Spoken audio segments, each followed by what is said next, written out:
Welcome everyone back to the Drag Racing Central race recap. It is Norwalk recap, one of my favorite races of the season. I love Norwalk.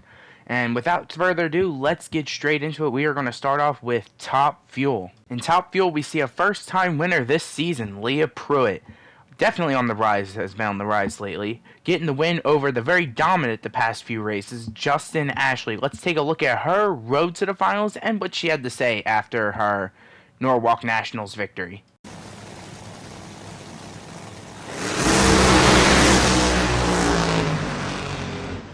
That's what's called getting the yips. Kyle Wurzel, he pulled in, he staged, he knew he was up against a real.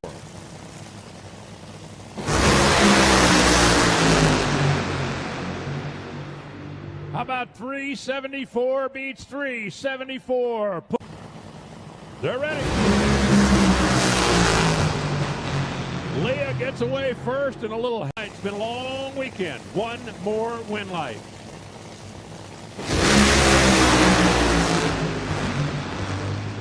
Leah Pruitt's taking home an ice cream scoop. Justin Ashley got in trouble out there about 400 feet for the. And there's the medal from the Summit Nationals around our first-time winner this season in Top Fuel, Leah Pruitt. There's that Wally and the ice cream scoop from Bill Bader. Thank you so much. Thank you. Leah, you told us this morning that the winning starts today, and you did just that. You used the phrase digging deep. How much of that was on display today? I would say every single round for this Mopar Direct Connection team. I mean, so deep that we found ourselves in a hole that we had to create our own ladder to get out of. But for Dodge, you know, clear, we're by Detroit, Mobile One, Renai, Dayco, Johnson's Horsepower Garage, everybody. We've scooped up a win this year, super important. Justin and Ashley, want to give a huge shout out to them, keeping us on our toes. I was pretending, actually, like I was racing Proc again, and we went up there with confidence, and my team gave me a great race car to win with today. And sorry Matt couldn't make it to the final, but hey, that's what they make more races for. I mean, win the final. But thanks everybody, and can't wait to race at Bandamere. So Leah Pruitt gets the win in Norwalk. It's her first win of the season, second win with Team TSR Nitro, Tony Stewart Racing. And the first one that was in Denver of last year, she got a bye in the final round. I'm not saying that win's not legitimate, but it's certainly different when you have to race for the win in the final round, and she certainly did have to race. She had Justin Ashley. That's no slouch. Justin Ashley is making. I feel like Justin Ashley is that team in general. Justin Ashley is making the whole Top Fuel class better. Him, Austin too. I feel like Brittany too. In terms of like the performance side with crew chiefs, they're just making the whole class better, and I feel like that's improved. That's why the racing in Top Fuel is so good right now. The racing is just incredible because the drivers are having to step up. I want to talk about Leah. This team's on an upswing. This team is definitely on the rise. They qualified number one in Bristol, had a mechanical failure first round in that race. That's why they didn't necessarily have the results to show for it. But in Norwalk, everything went their way, and they were on the roll. That's part of it. You got to sometimes have some luck on your side, and this weekend they had some luck on their side. Obviously, Kyle Wurzel red lighting first round. Got a little excited on the tree, but that's all I kind of got to say for Top Fuel. It was pretty crazy this weekend. Like, Austin Proc having a silently good weekend. He'll be in the Too Fast, Too Tasty Challenge in Denver. Brittany Force as well, another silently good weekend. Silently good weekend for both the JFR cars in Top Fuel.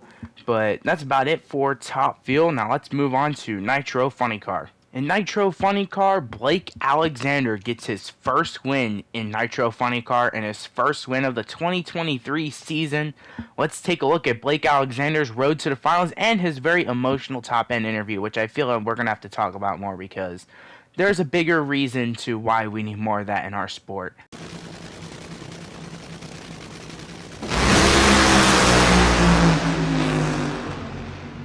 Tim Wilkerson goes red. They got a tough Blake Alexander to deal with first. Alexis hit the gas too soon. Blake's ready. Task is ready.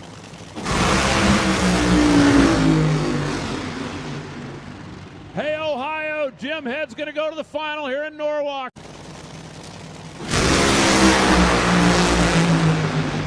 Guess what, race fans? That trophy's going to stay right here in Ohio. 393. to the seat of a funny car in 2019, and it has showcased a series of highs and lows for you. What does this achievement represent? This is hard. This is hard. This is hard. Waking up at 4 o'clock in the morning to work my ass off to get money. Thank you, Robert Bruce. Thank you to my wife. Everyone who puts up with my shit. I love you guys. Pronto Parts Authority. Thank you guys for being here today. I had a good day with you guys today. We'll do it again. So Blake Alexander walks away with the Nitro Funny Car win in Norwalk. It was a crazy day in Funny Car. I mean, J.R. Todd making it to the semifinals. Bob Tasker qualifying number 1, making it to the semifinals. Matt Hagan is the only one of the big three, being Haight, Hagan, and Caps, to make it to the semifinals. So he'll be in the Too Fast, Too Tasty challenge in Denver as well. But Blake Alexander, I mean, this team's always been there. I feel like people kind of forget that. In Gainesville 2022, they made it to the final rounds, ironically against Matt Hagan. That time it went the other way around. Matt Hagan got the better of them. But this team's always been there. And I feel like they're kind of right now starting to show, especially this race, they showed what I like to call the Chad Green effect. Because Chad Green's been known for doing this a lot this year, of just consistently going down the racetrack. And this era, especially where the big three, like Haight hasn't really been that consistent. I'm going to be honest. Haight has not been that consistent this year. Caps, he's been extremely consistent as well. Hagan's kind of been on and off too. But being consistent in NHRA, especially in Funny Car right now, where some of the top guys aren't that consistent, it helps a lot. It could win you. It could get you play. It can move you up places in the points, like, and especially like the Coletta cars too. They either seem to have decent days or they don't have good days at all. So being consistent is a very big thing, and I have a feeling Chad Green showing up. Blake Alexander showed a lot of the Chad Green effect this race too. He was extremely consistent and was on a roll all weekend long. But I do want to talk about one thing: his top end interview, as you all just seen. That is the that's a top end interview. Not 90% of the top end interviews we get. That's a top end interview. And I feel like we as drag racing fans and we as fans sometimes forget how hard this is. And I feel like that kind of reinforced, and I hope it reinforced will allow you watching this or allow you that watch today just how hard this sport is for these guys to win. I mean, I know sometimes the people like the big three, Haight, Hagan, Caps, and all that, they make it look so easy to go out there and win, but I think we forget how hard this is. And that poor, essentially, kid's been out here all this time. No one really pays attention to him. No one really even acknowledges he's there, really. And then he gets a win, finally breaks through in Funny Car. Yes, I know he got a win. He got 2 wins in Top Fuel in 2018, but you can also, there's a lot of other factors that factor into that season. This is like the truly most competitive era of Funny Car racing you can probably think of in the past 5 years, and he pulled it off. So that's impressive for Blake Alexander. In that interview, we need more interviews like that. I mean, no offense to some of the other drivers, but there's like no really other drivers that honestly give good interviews. The most of them are just, I gotta thank my sponsor, blah blah blah, and we'll see you next round. Like, I get you have to thank the sponsor, right? Like, that's just known. You have to thank the sponsor, but there's ways you can thank the sponsor and still not be like a robot and be boring and be a PR machine. Because I'll be honest, that's not going to sell you t-shirts. If you look at people, like if you look at No Prep Kings, Street Outlaws No Prep Kings, those guys sell so much t-shirts. And you know why they sell t-shirts? Because people want to root for them. People like their guy. They root for this person. They root for that person. They have someone to root for. And I'll be honest, if you just watch the Fox broadcast and you just listen to interviews, all these guys sound so boring. And they're not boring. That's so far from the case. If you actually like see these guys on podcasts or see them in other environments, you would know that they're not boring. But the only difference is the millions of people that are watching on Fox. So they need to be able, the millions of people watching need to see these personalities. They don't, like, obviously if there's like 20 people watching some podcasts, not their personality really isn't going to get out there. So I just feel like Blake Alexander, like, I mean, I always get happy to see that. And plus it just reminds all of us as fans how hard the sport is.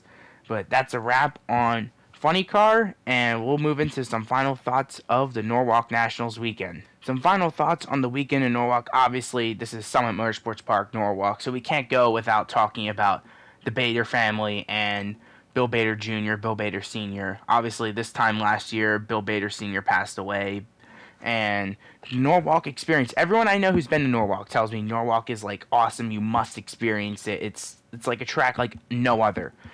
I've never been to Norwalk, so I can't necessarily back this up, but from what I hear and from what I see, the fireworks shows that they do there, I mean, it's just awesome. And that's a track that's for the fan. I feel like people forget that, yes, while NHRA is a competitive sport, We are in the entertainment industry. That's a fact. We are here to entertain people. That's a fact. And I feel like Norwalk and the Bader family do a great job at catering to the fans and making it an experience like no other.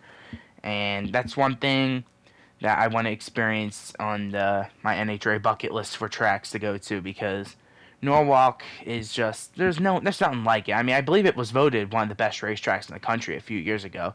So that's about it. That's about all my final thoughts. Just congrats. I mean, it's a shame that the rain had to come in on Friday and affect the Friday race or the Friday qualifying. But that's about it for my fast thoughts on the NHRA Summit Nationals. And leave your thoughts in the comments below, and we will see you next time in Denver. Can't wait for that. It's also be the final Denver race, which is kind of a bit sad, but we'll get more into that next week, and we'll see you guys in the next one.